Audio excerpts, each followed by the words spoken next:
Hello' viewers, আপোনালোক কেনে আছে? মই আশা কৰিছোঁ আপোনালোক ভালে আছে। আপোনালোকক আৰু এটা নতুন ভিডিঅ'লৈ স্বাগতম জনাইছোঁ। আপোনালোকৰ কাৰণে এটা ভাল খবৰ লৈ আহিছোঁ। ভাৰতীয় সেনা অগ্নিবীৰত চাকৰিৰ পদ মুকলি হৈছে।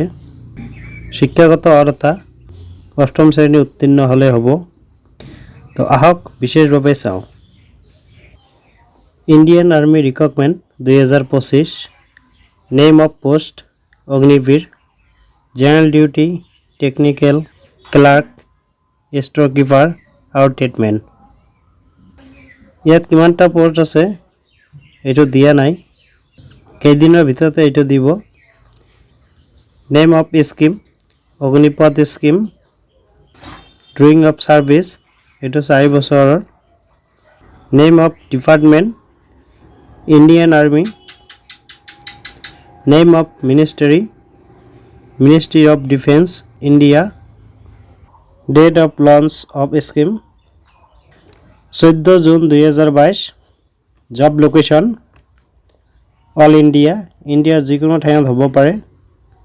Mode of application অনলাইন, এইটো অনলাইন যোগে এপ্লাই কৰিব লাগিব। Eligibility criteria of Indian Army recruitment 1 নম্বৰত Agniveer general duty, education qualification.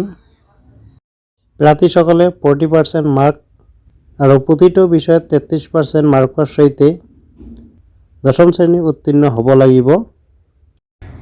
কেণ্ডিডেটসকলৰ light motor vehicle LMV driving licence থাকিব লাগিব। 2 number Agniveer technical, education qualification. প্ৰাৰ্থীসকলে পদাৰ্থ বিজ্ঞান, ৰাসায়নিক বিজ্ঞান, গণিত আৰু ইংৰাজীৰ সৈতে বিজ্ঞান শাখাত হায়াৰ ছেকেণ্ডেৰী পাছ কৰা হ'ব লাগিব আৰু মুঠ 50% বা প্ৰতিটো বিষয়ত 40% নম্বৰ থাকিব লাগিব। Agniveer clerk, storekeeper, technical, education qualification. প্ৰাৰ্থীসকলে মুঠ 60% নম্বৰ আৰু প্ৰতিটো বিষয়ত 50% নম্বৰৰ সৈতে হায়াৰ ছেকেণ্ডেৰীত পাছ কৰা হ'ব লাগিব। 4 নম্বৰ অগ্নিবীৰ ট্ৰেডমেন 10ম শ্ৰেণী পাছ। এডুকেশ্যন কোৱালিফিকেশ্যন প্ৰাৰ্থীসকলে প্ৰতিটো বিষয়ত 33% নম্বৰৰ সৈতে 10ম শ্ৰেণী উত্তীৰ্ণ হ'ব লাগিব। 5 নম্বৰ অগ্নিবীৰ ট্ৰেডমেন 8 পাছ।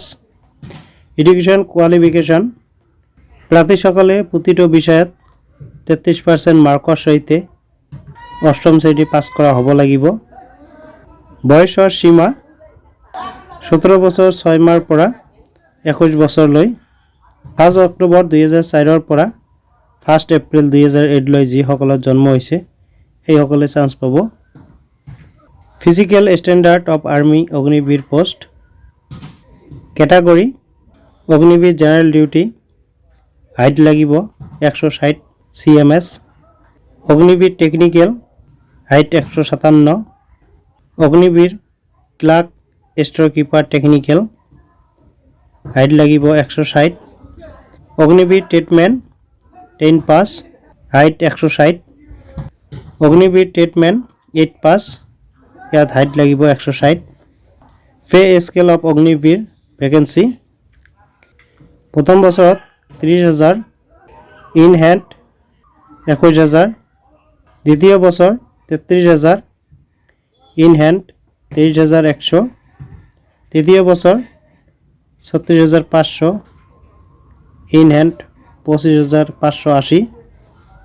4 বছৰ 40,000, ইন হেণ্ড 28,000 আৰু 4 বছৰ পিছত 10.04 লাখ প্লাছ ইণ্টাৰেষ্ট সহ পাব এইটো।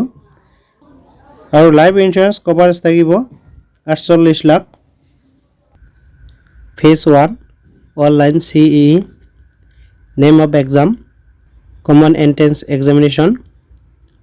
ডেট অফ এক্সাম জুনত 2025 হ'ব। Mode of exam online computer basic test.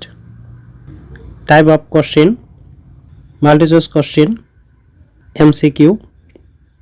Number of question 50টা হ'ব নহলে 100টা কোশ্চেন হ'ব ডিউৰেশন অফ এক্সাম 60 মিনিট হ'ব নহলে 120 মিনিট হ'ব নেগেটিভ মার্কিং এটা কোশ্চেন ভুল কৰিলে 25% মাৰ্ক মাইনাস হ'ব তাহলে 4টা ভুল কৰিলে 1 নম্বৰ মাইনাস হ'ব ফেজ 2 ফিজিক্যাল ফিটনেস টেস্ট এটোত ৰান হ'ব 1.6 কিলোমিটাৰ যদি 5 মিনিট 30 সেকেন্ডৰ ভিতৰত পায় তেনেহলে 60 মাৰ্ক পাব 5 মিনিট 31 সেকেন্ডৰ পৰা 5 মিনিট 45 সেকেন্ডৰ ভিতৰত পালে 48 মাৰ্ক পাব 5 মিনিট 46 সেকেন্ডৰ পৰা 6 মিনিটৰ ভিতৰত পালে 36 মাৰ্ক পাব 6 মিনিট 1 সেকেন্ডৰ পৰা 6 মিনিট 15 সেকেন্ডৰ ভিতৰত পালে 24 মাৰ্ক পাব পুল আপ 10 পুল আপ মাৰিলে 40 নম্বৰ পাব 9 পুল আপ মাৰিলে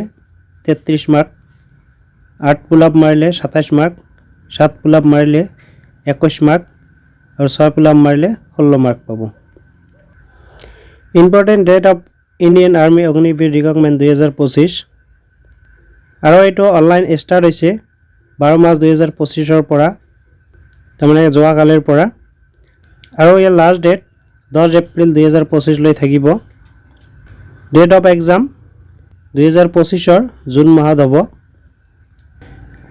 মই আশা কৰিছো আপোনালোক নিশ্চয় বুজি পাইছে কিবা যদি বুজাত অসুবিধা হৈছে মোক কমেন্ট কৰিব নিশ্চয় আপোনাক সহায় কৰিম যদি ভিডিওটো চাই ভাল লাগিছে লাইক কৰিব বন্ধুবৰ্গৰ লগত শেয়াৰ কৰিব যাতে সকলোৱে গম পায় আৰু চেনেলটো সাবস্ক্ৰাইব কৰি কাষত বেল আইকনটো দবাই ৰাখিব যাতে এনেকুৱা ধৰণৰ ভিডিও দিয়াৰ লগে লগে আপোনালোকে পায় তো আকৌ লগ পাম আৰু এটা নতুন ভিডিওত তো আজিৰ ভিডিও এইখিনিয়ে আছিল